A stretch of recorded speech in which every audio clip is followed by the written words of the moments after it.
أفضل المبعوث من الله سيد mafificin dukkan wayanda Allah ya aiko to shine manzon Allah sallallahu alaihi wasallam shine shugaban la ilaha illallah bi akramir rusuli kunna akramul ummi نعم sallallahu alaihi wasallam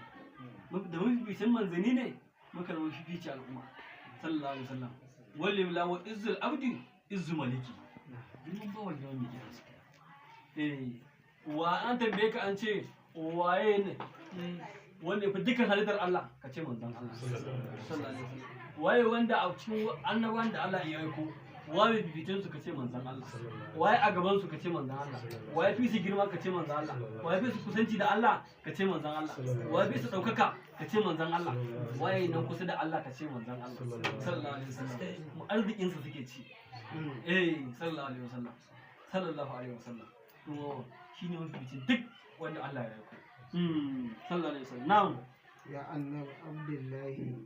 manjudu husna kai iya daga annabi shine cikakken bawon Allah wal abdu haqqan wal anamu adudu sallallahu alaihi wasallam iya daga gautar manzon Allah ke ta aljanna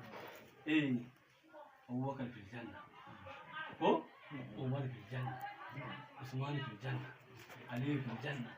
Talhat fil janna Zubair fil janna kai da kuma ma fil janna doki ma fil janna sallallahu alaihi wasallam